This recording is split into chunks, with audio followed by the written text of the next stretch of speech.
ఇక్కడికి ఇంతకుముందు 6-7 సంవత్సరాల క్రితం నేను ఇక్కడికి వచ్చాను. ఇదే స్టేజ్ మీద నేను మాట్లాడాను. అప్పుడు ఇక్కడ ఒక బోర్డు ఉండేది. ఆ బోర్డుకి ఏంటో ఇట్లా బ్లాక్గా కొట్టేటప్పుడు రోహిత్ ఫోటో వచ్చింది. అప్పుడు అంటే ఊరికొరికి ఏడుస్తూ ఉండేదాన్ని. అప్పుడు పెద్దగా ఏడ్చాను నేను. నాకు గుర్తుంది ఈ స్టేజ్ ఇదంతా చూస్తే. ఇంతకుముందు ఒకసారి మీటింగ్కి వచ్చాను. 6 to 7 years ago, I was present here on this very stage. But back then, there was a blackboard present here. And on the board, I think, there was Rohit Vemula's picture. And it was blackened with some sort of black color. At the time, I used to cry a lot. But after looking at it, I started sobbing. Rohit Vemula గురించి చిన్నప్పటి నుంచి కొంచెం చెబుతాను, వింటారా? I would like to share some of the childhood memories of Rohit Vemula. Would you be interested to listen to them? Yes, ma'am. Rohit పుట్టినప్పుడు సంవత్సరంన్నరకే వాడు పలక తీసుకొని బడికి పరిగెత్తేవాడు. ఇంకా బడిలో చేర్చలేదు. అంటే 2వ సంవత్సరం వెళ్ళిపోయే ముందే వాడు బడికి వెళ్ళిపోయాడు. అప్పుడు నేను మా అత్తగారి ఇంట్లో ఉన్నాను. I was in my in-laws' home, and after he was born, within the 1.5 years of his age, he got the slate and the chalk and started running to go to the schools even before he hit his 2 years mark to attend the school. రోహిత్కి రాజాకి 2 years gap ఉండేది. ఇంకా రాజా వేముల పుట్టినాక నేను ఆయన్ని వ్యతిరేకించేసేసి నేను గుంటూరుకి వచ్చేసాను పిల్లల్ని తీసుకొని. There is a 2-year gap between Raja and Rohit, and after Raja is born, she came back to Guntur. వచ్చిన తర్వాత నన్ను ఓన్ మదర్ కాదు, ఆమె పెంపుడు తల్లి. ఆమె ఇంట్లో ఉండేసి వాళ్ళ ఇంట్లో ఉన్న పని మనుషులను మొత్తాన్ని మానిపించేసేసి నేను పని చేయటం మొదలుపెట్టాను. ఎందుకంటే మా అమ్మగారిని అడిగా, నేను నా పిల్లల చదివించమ్మా చాలు అని అడిగి నేను వాళ్ళ ఇంట్లో పని మనుషులను మానేసేసి నేను పని అంతా చేసుకుంటా పిల్లల్ని చదివించుకుంటా ఉండేదాన్ని. I used to stay at a home where it was an adopted mother's home. We got rid of all the maids, and I took over the entire housework, and while working alongside, I got my children to go to the school and took care of their education. ఆ రోజు రోహిత్ వేముల ఇదైనాక నేను వెలువాడలో కూర్చున్నప్పుడు media వాళ్ళు ఏమని అడిగారు తెలుసా?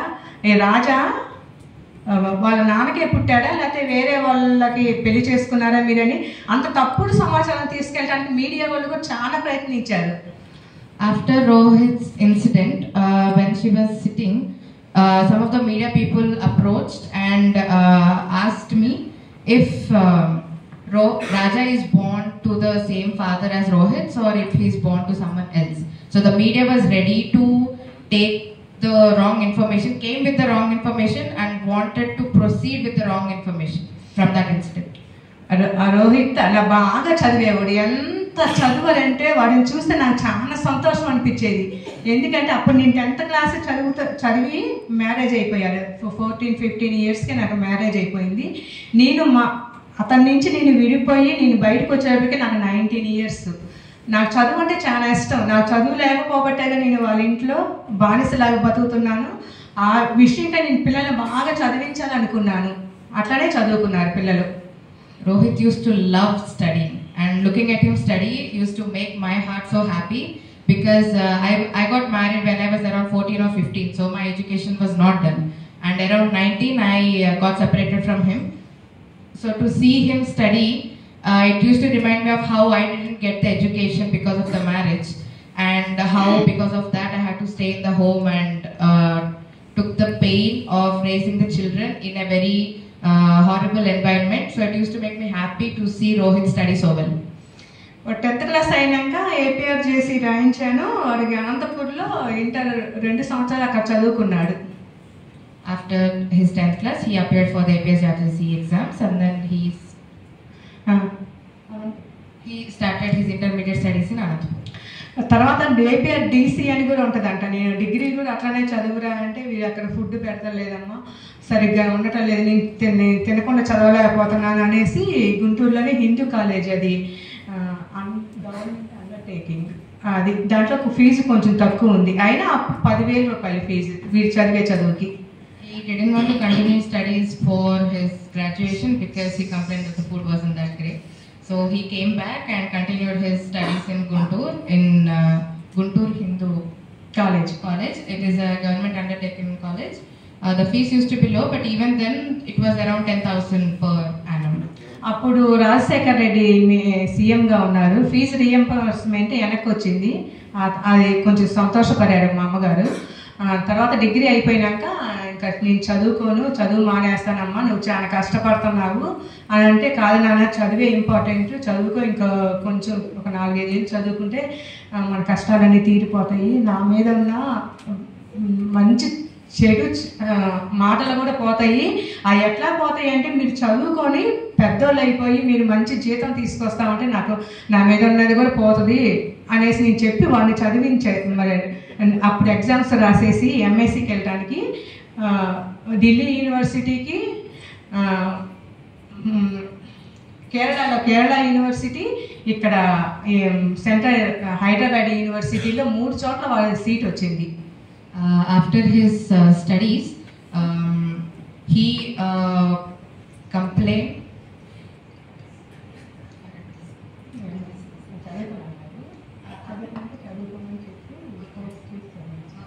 So after that, at that time the chief minister used to be Mr. Rajshekhar, and through fees reimbursement they got the fee back. But then he saw how much his mother struggled. So he said that he wanted to discontinue his studies and wanted to do some work, on which Amma complained that not to discontinue it and to continue it for 3 or 4 more years, so that they can start afresh and they can have a bright future. And for his MSc studies he applied for Kerala University, Hyderabad Central University, and Delhi University.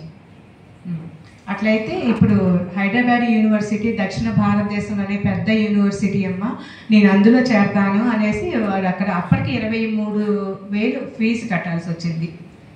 He chose Hyderabad Central University because it is the biggest university in the South India, and he had to pay around 83,000 to get the admission from there. ఎలాగలా మా అమ్మగారిని బతినాడి కట్టేసేసాను.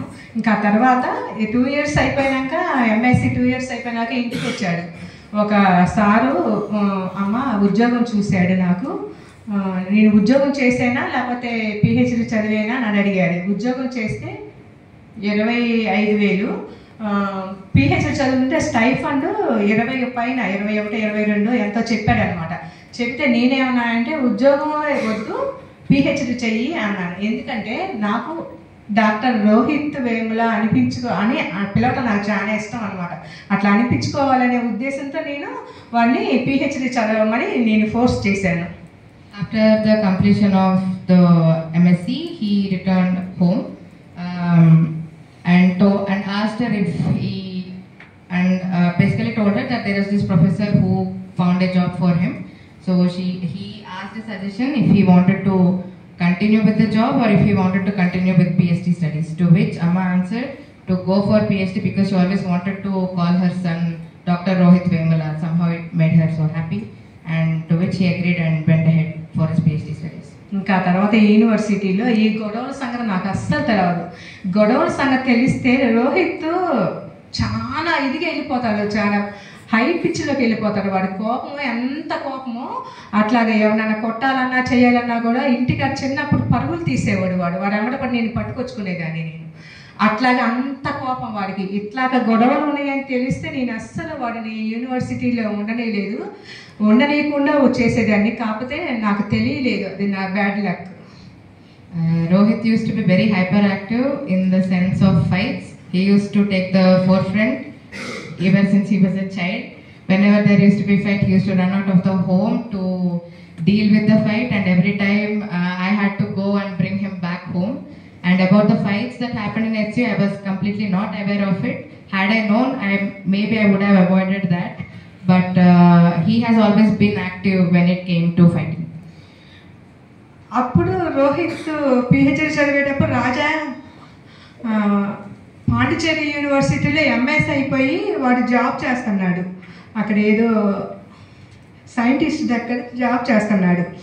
అది ఉప్పలకి దగ్గరలో అనమాట. ఉప్పల్లో మేము ఇల్లు తీసేసుకున్నాము. December 25th, 26th వచ్చాము. ఆ సంవత్సరము ఇల్లు తీసుకుని ఉన్నాక నేను రోహిత్ని నువ్వు రారా ఇల్లు చూద్దు కానీ, ఇంటికా నుంచి వెళ్దు కానీ అని అంటే అమ్మ ఇల్లు ఇల్లు చాలా దూరం అమ్మ యూనివర్సిటీకి, నాకు రావడానికి కుదరదు, ట్రాఫిక్ అదంతా ఉంటుంది రోడ్డు మీద, రావడానికి కుదరదు అంటే సరే అట్లయితే శనివారం ఆదివారం నువ్వు ఇంటికి రారా, నువ్వు ముందు ఇల్లు చూసేదిగా పిలిచా నేను వాడిని. At the time when Rohit is doing his PhD, Raja used to study in Pondicherry University. He used to work under a scientist there, and at the same time we bought a house in Uppal, and I used to call Rohit to come home often, for which Rohit used to complain that the traffic is too heavy and he would not be able to catch up. And even then I used to call him to come over for the weekends, to which he used to refuse that also because of the traffic and commute. అప్పుడు December 28న రాత్రి 8:30కి వచ్చాడు ఇంటికి ఇల్లు చూడటానికి. వచ్చేసి వాడి friend ఇద్దరు వచ్చారు, రోహిత్ వాళ్ళ ఫ్రెండ్ వచ్చేసి ఆ రోజు పనుకొని పొద్దున్నే మార్నింగ్ రాజా డ్యూటీకి వెళ్ళేటప్పటికి ఇంకా లెగవలే. ఏంటిరా లెగవలేదని నేను వాళ్ళ దగ్గర పనుకొని, నాన్న చికెన్ చేశాను, వాడికి చికెను రొట్టెలు అంటే చాలా ఇష్టం అనమాట, చేశాను నేను అంటే ఉలిక్కి పొడి లేచి వద్దమ్మా వద్దు నేను అర్జెంటుగా వెళ్ళాలి అన్నాడు. On December 28th night at 8 p.m. Rohit came home. The next day Raja left for work. I happened to go and wake Rohit up to ask if he wanted to eat chicken. It was his favorite food. But then he got startled, and after waking up he refused to eat it, or he said no to that, and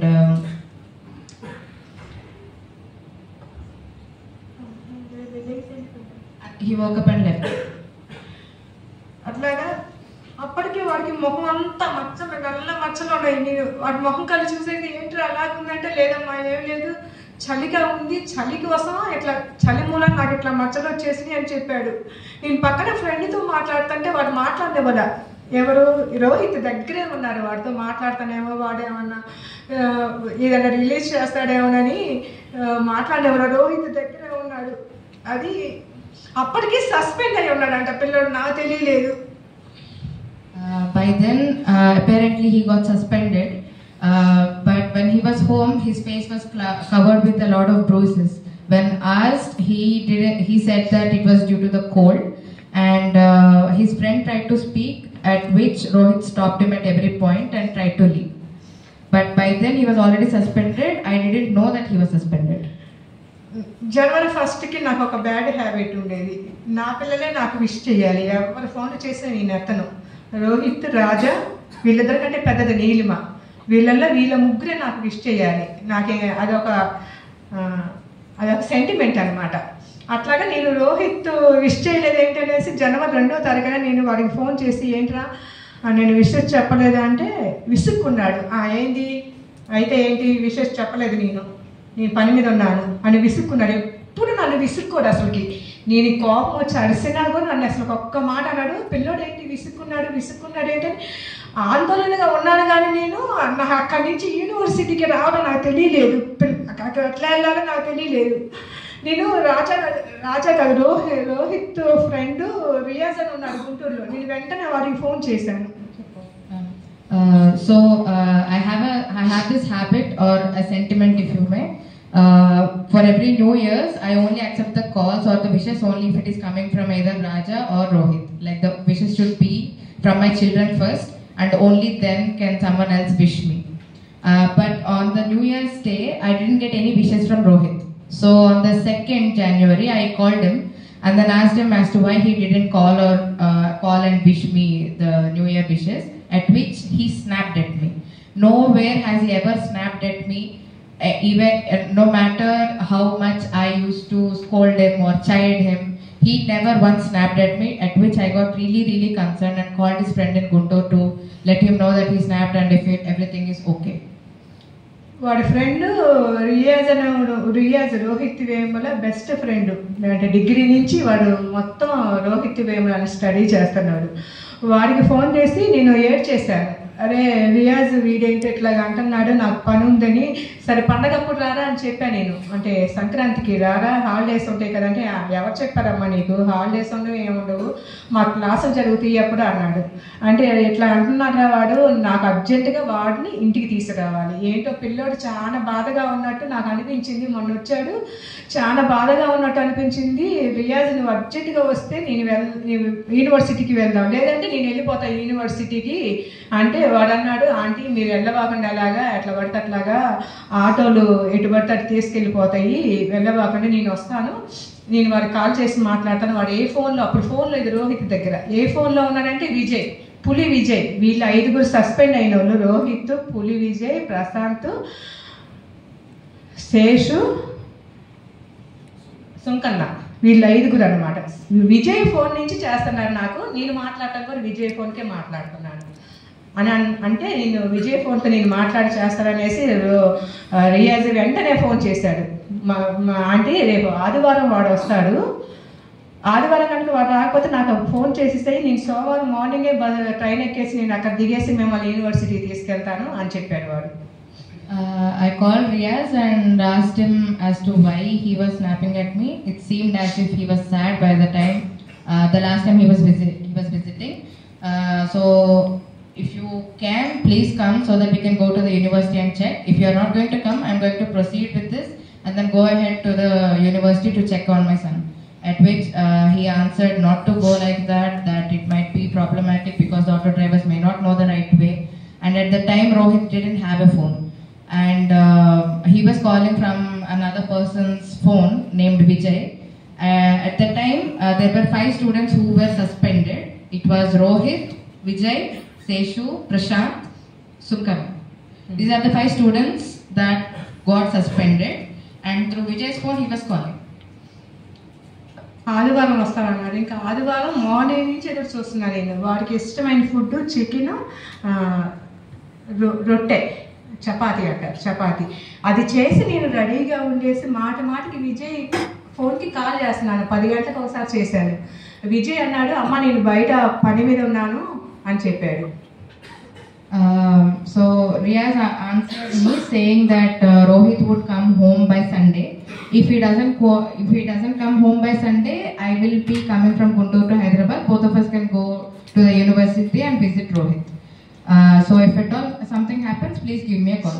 So from Sunday morning, I was waiting for Rohit to come back so that I can prepare his favorite food, chicken and chapati. But then I didn't get any news, so I kept calling Vijay to see if there is any update on Rohit's arrival. Vijay answered the phone saying that he was outside on some work. ఆ రోజు మధ్యాహ్నం ఒకసారి phone చేశాను, 4 గంటలకు ఒకసారి phone చేశాను విజయ్కి. అమ్మ కనపడలేదు, చూస్తున్నామమ్మా అన్నాడు. అలాగనే నాకు ఎందుకు ఏడుపు వచ్చేస్తుంది, నాకు పొద్దున్న నుంచి నాకు ఏడుపు అసలు నాకు తెలియకుండానే వచ్చేస్తుంది. అదేగా మా అమ్మతనం అంటే. I kept trying to call Vijay multiple times in a day, but he was not answering and there was no update. For some reason, since the morning of this particular Sunday, I was feeling so much grief and I didn't understand the reason as to why I was crying so much. And even though I was waiting for the update, I don't know why this day felt a bit different. Maybe that is what makes the motherness of a person exist. 6:30కి అని evening 6:30కి phone వచ్చింది అక్కడ నుంచి. ఏమనంటే అమ్మ తమ్ముడు ఉన్నాడా అని phone వచ్చింది. ఫోన్ వచ్చేటప్పుడు నేను వాడేమో అక్కడ హాల్లో ఉన్నాడు, అక్కడ మీరు ఇక్కడ తీసుకున్నది కొంచెం పెద్ద ఇల్లు అనమాట, హాల్లో ఉన్నాడు. నేను పరిగెత్తాను వంటగదిలో నుంచి హాల్లోకి. అమ్మ ఎవరో ఫోన్ చేశారు, ఆ తమ్ముడు ఉన్నారని నీకోసం ఫోన్ చేశారా యూనివర్సిటీ నుంచి అని ఏడుస్తా పరిగెత్తాను. పరిగెత్తేసి మళ్ళీ నేను చేయి కడుక్కుందామని వంటగదిలోకి వచ్చేటప్పటికల్లే రాజా కుర్చీ నుంచి లేచేటప్పటికల్లి కుర్చీ పడిపోయింది. ఆ శబ్దం నాకు వంటగదిలోకి వచ్చింది. Around 6:30, I received a call, and when I answered the call, the person on the other side answered, asking if Raja was present at home. At which I went from kitchen to the hall to give the phone to Raja and went back to the kitchen to wash my hands. While I was washing it, Raja, after answering the call, he stood up from the stool or the chair in such a way that the chair fell, and I could hear it from the kitchen. అక్కడి నుంచి వాడు మాట్లాడుతుంటే నాకు అర్థమైపోయింది. నాకు వినిపించుకుంటే చిన్నగా అవతలకి వెళ్ళి మాట్లాడుతున్నారు. నేనేం చేశానంటే హౌస్ ఓనర్స్ పైన ఉన్నారు, వాళ్ళ దగ్గరికి పరిగెత్తేసాను. నేను పరిగెత్తేసి గబా తలుపు కొట్టా. 6 గంటలకే చాలా పొద్దుపోయినట్టుంది, అంటే 5:30కి పొద్దుపోయిద్ది అనమాట. చాలా పొద్దుపోయినట్టుంది. ఆ తలుపులు నేను ఒక్కసారి కొట్టపోయి 10 సార్లు కుట్టాను. వాళ్ళ ఇంట్లో వాళ్ళందరూ గబగబా బయటకు వచ్చేసారు. బయటకు వచ్చేసి ఏంటమ్మా ఏంటంటే నా పిల్లోడు అంటున్నాను. అంటే రాజా అనుకొని రాజాకి ఏమైంది అనేసి వాళ్ళ ఇంట్లో ఇద్దరు కొడుకులు గబగబా నాకంటే ముందు దిగారు. కిందకి దిగి ఇంకా వాళ్ళు మాట్లాడుకొని అన్న నన్ను తీసుకెళ్ళన్నా అని అంటున్నాడు రాజా. నన్ను తీసుకెళ్ళి నన్ను యూనివర్సిటీ కారు మాట్లాడుకున్నావా అని అంటే కారు వద్దు, ట్రాఫిక్లో చాలా లేట్ అవుతుంది, బండ్ల మీద వెళ్ళిపోదాం అనేసి ఆ బాబు వాళ్ళ ఫ్రెండ్స్ ఒక 7-8 మంది అందరు బండ్లకు తీసుకొని యూనివర్సిటీకి వెళ్ళిపోయారు. Raja was trying to speak in a very low voice, trying to whisper, and he stepped out of the house. For some reason, I understood what was happening, so I immediately rushed to the homeowners on the first floor. And it was around 6ish, but since it's winter time, it got pretty dark pretty soon. I don't know, maybe in the frenzy, instead of knocking, I started banging on the door more than 10 times. The entire family rushed out, thinking something happened, at which I could only answer saying my son, and at which they thought there must be something wrong or there was something happening with Raja. And all of them rushed downstairs to see Raja well, and then they started talking to him, and they started having a conversation saying, where I have to be taken to the university right away, should we take a car or should we book one, what do you think? At which homeowners answered, it might take a lot of time if you book a car because of the traffic, let's just go ahead with the bike. అక్కడికి వెళ్ళినాక నాకు వెళ్ళడానికి నాకు ధైర్యం చాలడం లేదు. వాడు అక్కడికి వెళ్ళి ఒక 2 hours 3 hours తర్వాత మమ్మీ అన్నయ్య చనిపోయాడు మమ్మీ అని ఫోన్ చేశారు. ఇంకా ఆ ఫోన్కి నేను పడిపోయాను. ఓనర్స్ వాళ్ళిద్దరు ఆడపిల్లలు ఆమె నా దగ్గరే ఉన్నారు. వాళ్ళ కాళ్ళ మీద పడుకోబెట్టుకున్నారు. వాళ్ళు కూర్చొని కాళ్ళ మీద పడుకోబెట్టుకుని ఆమె టాబ్లెట్స్ ఉన్నాయా రాధిక, ఆమె టాబ్లెట్స్ వేసుకోవాలా నువ్వు అని అంటా ఉన్నారు. అంటే టాబ్లెట్స్ ఏం లేవు అని చెప్పాను. ఇంకా తర్వాత నిజామాబాద్లో నా బిడ్డ నిజామాబాద్కి ఇచ్చాను. నిజామాబాద్కి ఫోన్ చేస్తే ఇంక వాళ్ళు వస్తున్నారు. ఆయన ఒక డ్రైవర్ని పెట్టుకొని వస్తున్నారు. వాడు వచ్చినప్పటికి వెళ్ళి 1:30 అయింది. ఇంకప్పుడు నేను వాళ్ళతో పాటు యూనివర్సిటీకి బయలుదేరి వెళ్ళాను అనమాట. After 2 or 3 hours, Raja came to me and said that, Amma,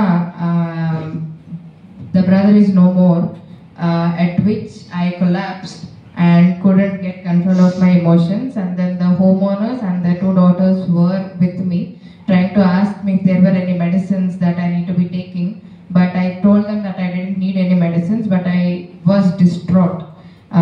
My son was given to Nizamabad, and from there he was brought.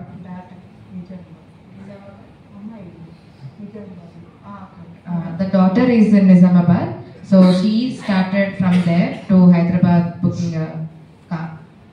ఇంకా అక్కడ వెళ్ళినాక అసలుకి సినిమాల్లో చూపిస్తారు చూడండి, ఫైర్ ఇంజిన్లో తీసుకొచ్చేసి పిల్లల మీద నీళ్లు కొట్టడము, గుంపులు జనము, అక్కడక్కడ ఉండేసి నినాదాలు చేసుకుంటా రోహిత్ వేముల చనిపోయినప్పుడు ఏమంటారు అమర్ రహే అనేసి అనుకుంటామని కూడా ఇంకా అసలుకి నాకు వాళ్ళు రాజా చెప్పేది అమర్ రహే అంటేనే ఇంకా నాకు అయిపోయింది, నాకు గుండె జారిపోయింది అనమాట. మా పిల్లడికి ఏంటి అయిపోయిందని.